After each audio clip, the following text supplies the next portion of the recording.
Hey there, and welcome to Echoes of Age.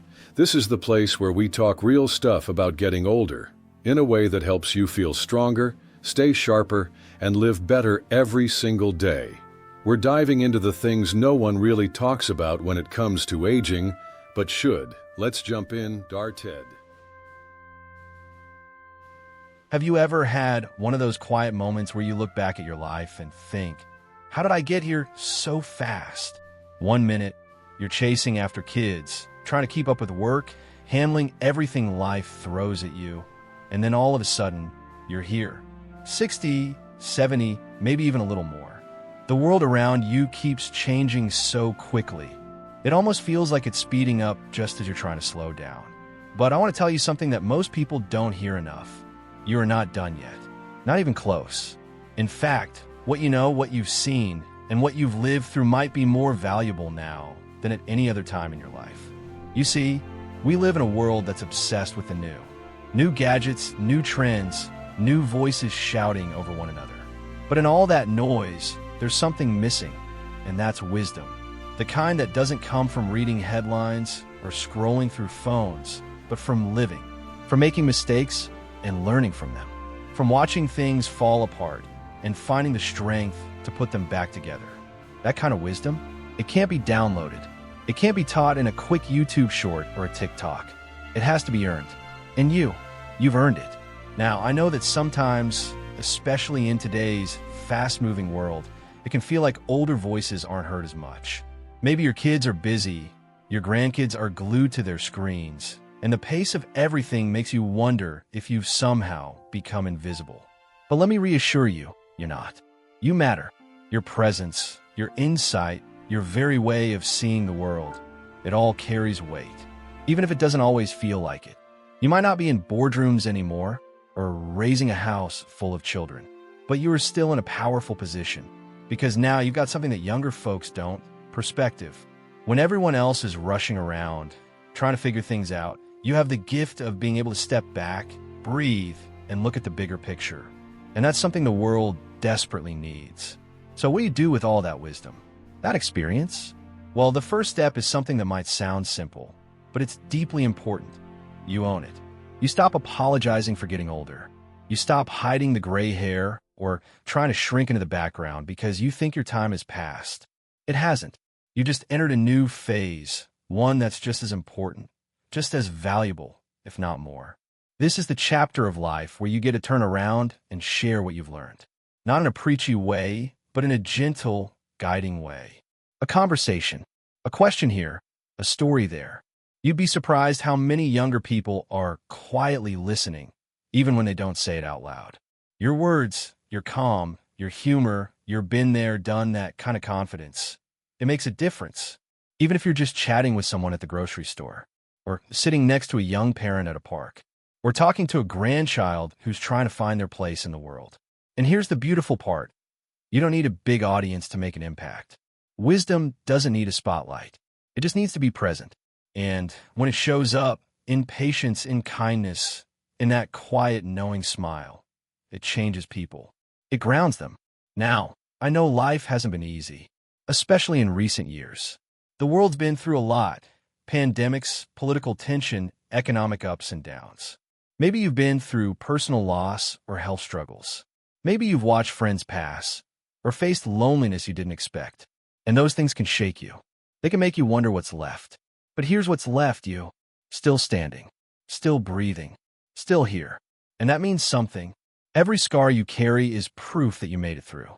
And that survival, that endurance, it carries with it a kind of quiet heroism. You've weathered storms. You've learned what truly matters. And now, in a world that seems more confused than ever, your voice is needed. Maybe not in the loud, flashy way the internet likes, but in the deep, steady way that stays with people. That comforts. That reminds others that life is about more than speed and success. It's about connection, presence, meaning. So if you're watching this and thinking, what do I still have to offer? Let me tell you, more than you know. Your story matters. Your presence matters. Your wisdom could be the very thing someone else needs to hear today, even if you don't realize it. And as we go further into this conversation, I want to explore how you can begin to tap into that wisdom more intentionally, not just for others, but for yourself. Because using what you know, what you've lived through, and what you feel in your gut, it's not just about guiding the next generation. It's also about finding new meaning in this chapter of your own life. So now that we've talked about how valuable your experience is, you might be wondering, all right, but what do I do with it? And that's a fair question. After all, no one hands you a roadmap after retirement and says, here's how to stay fulfilled. You finish one chapter, and then it's up to you to figure out how to begin the next. And the truth is, it's not always easy. When your days aren't packed with deadlines, caregiving, or running around, it can start to feel like you've been benched, like you're just watching the world go by instead of playing an active part in it. But I want to tell you something that may sound simple, but it's deeply powerful. Purpose doesn't retire when you do. It just shifts. You see, when we're younger, purpose often looks big and busy. It's raising kids, building careers, making ends meet. But now, your purpose might come in quieter forms, and that doesn't make it any less meaningful. In fact, these smaller moments often matter more than we realize. Let me give you an example. I knew a man named Tom. He was 78 when I met him. He lived alone, his wife had passed, and his kids were grown with families of their own. He told me once, I don't really do anything important anymore. But here's what Tom did do. Every morning, he sat on the same bench at the park near his house. Sometimes he brought birdseed, sometimes a book, but always he smiled at the people passing by. After a few months, people started stopping to talk. A young woman going through a divorce. A teenage boy afraid to tell his parents he'd failed a class. A tired nurse who just needed someone to say, "You're doing great." Tom didn't plan any of that. He just showed up, and because he did, people felt seen, heard, calmed. That is purpose. That is wisdom in action. And that's the beauty of this chapter of life. You don't have to chase big achievements anymore. You just have to be available, present, willing to connect. That, in today's noisy, disconnected world, is rare and incredibly powerful. Maybe you're someone who enjoys talking. Maybe you've got stories or life lessons that could help someone else. Don't underestimate the impact of simply starting a conversation. You might be surprised who needs to hear what you have to say. It could be a neighbor, a cashier, a grandchild who seems like they're not listening, but is. Even writing things down can be a gift. Have you ever thought about keeping a little journal? Not to be published or made perfect, but just to leave something behind. Your thoughts, your values, the things you've learned the hard way, even the funny stories that still make you smile. Because one day, someone will read them, and it might be exactly what they needed. Or maybe your wisdom shows up in quieter ways, like patience or kindness. Maybe it's offering to hold the door for someone who's in a hurry. Maybe it's gently reminding a stressed-out younger person that they don't have to have it all figured out right now. These don't seem like huge things, but they ripple outward. They create calm in a world that often feels chaotic. And guess what? Most people aren't looking for perfection or performance. They're just looking for someone who feels safe, who listens without judgment, who's been through the fire and come out the other side. That's you. And if you're sitting there thinking, but I don't have anyone to share all this with, I hear you. Loneliness is real. Many people over 60 face it, especially when life slows down and connections become fewer. But there's still ways to reach out. You don't need a big circle, just one or two meaningful connections. Maybe a local community group, a library event, or a coffee shop where you become a regular face. You could even volunteer, someplace that values listening and presence more than physical labor, like reading to kids at the library or sitting with someone in a hospital who needs a steady hand to hold. And if going out isn't an option for you, that's okay too. You can still be a source of wisdom and comfort from where you are. Even a phone call to a friend or a simple card in the mail can brighten someone's week more than you'll ever know. What matters most is that you don't shrink yourself. Don't let the world convince you that just because you've slowed down, you've stopped mattering. The truth is, you might be moving more slowly because you're finally walking in wisdom, not rushing through distraction. I know that in this fast-paced digital age, it's easy to feel left behind. Everyone's staring at their phones, talking fast, moving on to the next thing.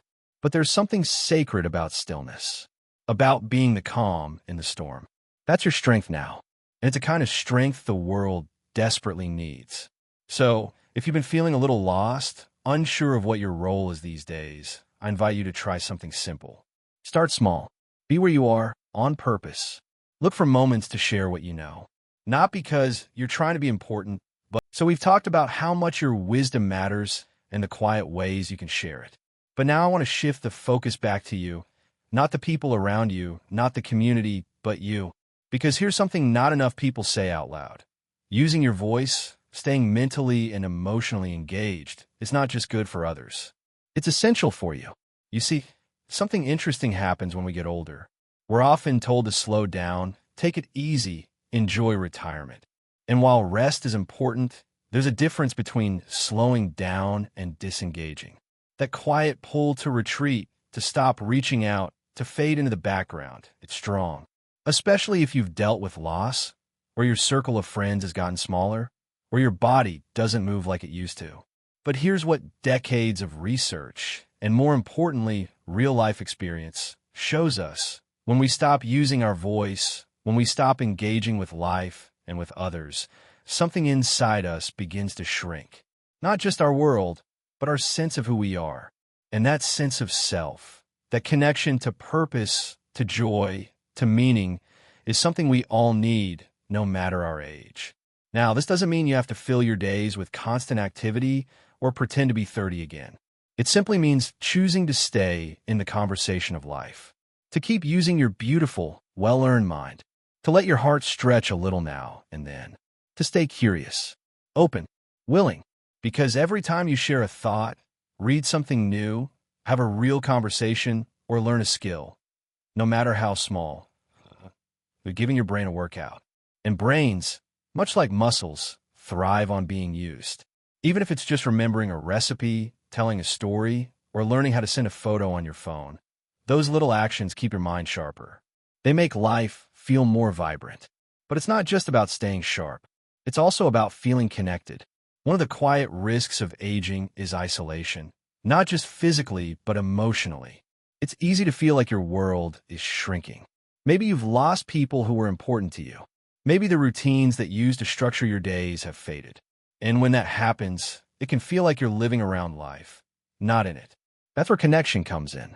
And I don't mean huge social events or trying to make dozens of new friends. I mean small, meaningful moments, talking to a neighbor, calling an old friend, even smiling at someone at the store. Those small connections feed your spirit. They remind you that you're not invisible, that you still belong in this world. Even hobbies, yes, those simple things we sometimes dismiss, can be powerful. Do you like to write, garden, knit, listen to music, bake bread? These aren't just pastimes. They're ways of expressing yourself, keeping your hands and mind moving, and giving your days a rhythm. When you create something, even something small, you're saying, I'm still here. I still have something to give. And you do. And don't worry if you've never been creative or artsy. That's not the point. The point is to keep doing things that light something up inside you, that bring even a small smile or sense of peace. Because that joy, that quiet satisfaction, that's fuel. It helps you sleep better. It improves memory. It even lowers stress and boosts your immune system. And when you combine those joyful moments with the act of sharing your experience, even in small doses, you get something truly special, a sense of vitality. Not the kind that comes from youthful energy, but the deeper kind. The kind that says, I still have a place here. I still have a voice. Sometimes people ask, is it too late for me to try something new? And my answer is always, if you're asking that question, it means you're already ready. It doesn't have to be big. You don't need to climb mountains or start a new career. Trying something new can be as simple as reading a book you've never read before, taking a walk on a path you've never noticed, or writing down your thoughts at the end of the day. Even learning something digital, yes, I know that can be intimidating, can be empowering. Maybe it's figuring out how to use email better, or learning to video call your grandkids, or even watching videos online about topics you love. You don't have to do it perfectly. You just have to be open to it. Because every time you stretch just a little outside your comfort zone, something beautiful happens. You prove to yourself that you are still growing. And that's the truth. Growth doesn't stop when you reach a certain number. It slows down, sure. It changes, but it's still there, waiting. All you have to do is give a little space. So, if today you've been feeling a bit disconnected, maybe a bit unsure of how to move forward, know that it starts small. A conversation, a cup of tea with an old friend, a story you share, a memory you write down. The very act of showing up, of saying, I still care about the world, and I still want to be a part of it, is an act of courage. And that courage, that quiet decision to keep engaging with life, it does something magical. It lifts you, it gives you energy, and it reminds you that this chapter isn't just about watching the sunset. It's about stepping into the glow and realizing that you're still part of the light. In our final segment, I want to talk about legacy, not in the way people often think of it with money or possessions, but in the way you leave a lasting emotional and spiritual mark on the people around you. Because when you live with intention, when you engage with life, when you share your heart, that is the legacy that outlives everything else. Let's talk about that next. So here we are at the final part of our time together. And I want to talk about something that touches all of us, no matter where we are on life's path: legacy. Now, that word gets thrown around a lot, usually in headlines or big speeches. Legacy, they say, is about what you leave behind. But I think we've misunderstood it. You see, real legacy doesn't begin after we're gone. It starts while we're still here. It's built little by little in the way we live each day, in the way we show up for the people around us, in the way we love. Your legacy isn't a building with your name on it. It's not a big estate or a perfect family photo. It's in the warmth someone feels when they remember a conversation with you. It's in the sound of your laugh echoing in your grandchild's memory. It's in the advice you gave, maybe years ago, that someone still leans on when life gets hard.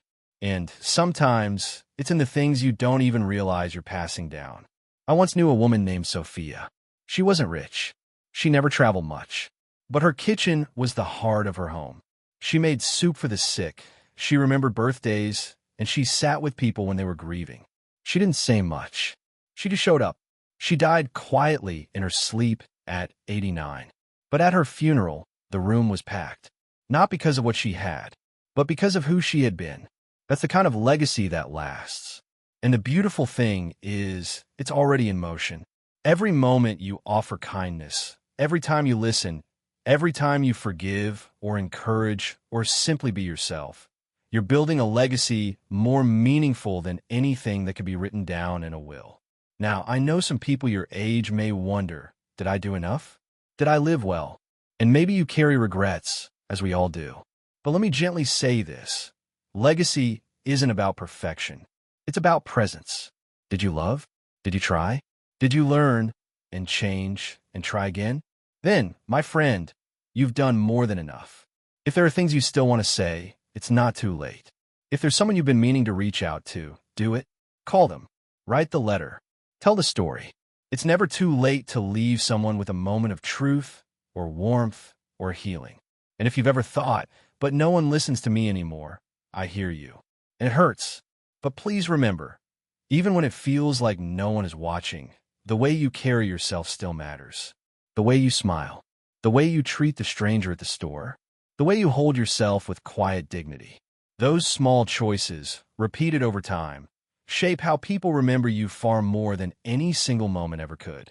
Even your presence right now, watching this, reflecting, caring about how you live, that matters. It means you're someone who wants to leave the world a little better than you found it. And the good news? You already are. Your stories, your values, your unique way of seeing the world, those are treasures. And they don't disappear with time. If anything, they grow, because they live on in the people you've touched. Think about it. Maybe your daughter still cooks the stew you used to make. Maybe your neighbor hears your voice in her head when she waters her plants. Maybe a young person you mentored years ago now teaches their own children something you once said in passing. These are the threads of your legacy, woven quietly, lovingly, into the fabric of other lives. And if you're still here, breathing, waking up each morning, you still have time to add more color, more texture, more kindness to that legacy. It's never finished. As long as you're alive, your influence is still unfolding. So ask yourself, how do you want people to feel when they think of you? Not what they remember you did, but how you made them feel. That's the heart of a legacy. That's what endures. You don't need to be extraordinary to leave something beautiful behind. You just need to live with intention, with love, with honesty. And remember, your value doesn't fade with age.